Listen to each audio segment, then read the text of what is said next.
যে অবস্থায় যে যেখানে যেখানে পানি পড়ছে চেয়ারে কিন্তু পানি এগুলো বরফ হয়ে গেছে। গাছ সব শেষ। আজকে এত ঠান্ডা পড়েছে, সব ফ্রিজ হয়ে গেছে গাছ। সব গাছ সিদ্ধ হয়ে গেছে। থেকে আর কিছু আর নেবার মতো উপায় নেই। দেখি আমি নামতে পারবো কি না জানি না, কিন্তু খুবই ডেঞ্জারাস হয়ে থাকে। চেষ্টা করছি বাগানে যেতে।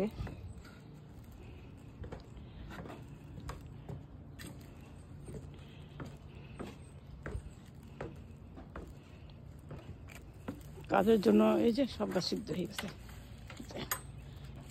কাজের জন্য সময় পাইনি, ভেবেছিলাম যে আজকে সব কিছু করবো, উঠাবো, কিন্তু সেই সুযোগ আর নাই।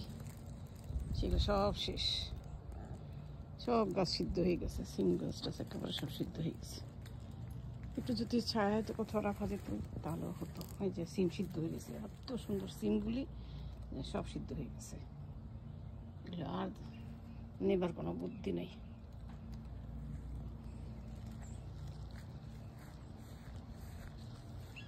এই দেশে এই অবস্থা।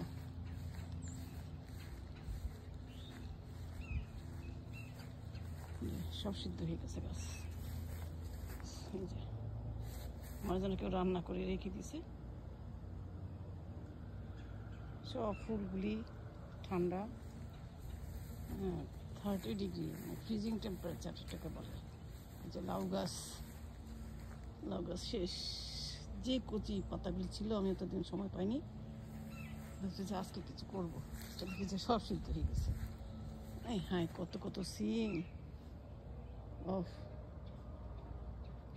একদিন আগেও যদি নিতাম, তো কালকেও বন্ধ ঠিক ছিল। এই যে সব সিম সিদ্ধ হয়ে গেছে। এটা দেখেন, এগুলোর খাবার মতো নাই। যদি কালকে উঠাতাম, বীজ দিয়ে ভরা ফুলে আছে পেট বীজ, এগুলো এত সুন্দর বীজ হয়েছে। সকালে আমি ভাবছিলাম যে যখন চা খেতে নামি, তখনই ভাবছিলাম যে গাছগুলো এরকম দেখা যাচ্ছে কেন, ফুলগুলি কেন, এই যে টিগরেডিয়া ফুলগুলো বোঝা যাচ্ছে না কিছু। দেখতেছি এই অবস্থা, সব গেল। আরে কেন যে আমি সিমগুলো উঠালাম না, এত সিম সব বাতি হয়ে রয়েছে, সব শেষ, কিছুই করার নেই।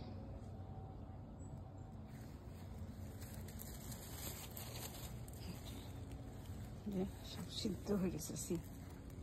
দেখেন এই যে, মানে কেউ রান্না করে রেখে দিয়েছে রোদের জন্য, তো ছবিও তো নিতে পারতেছি না আমি। এই যে সব সিমগুলো সিদ্ধ হয়ে গেছে,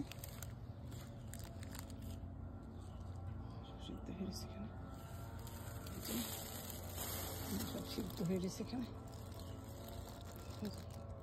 কিচ্ছু করার নাই, ফুল টুল যা ছিল সব শেষ, সব শেষ।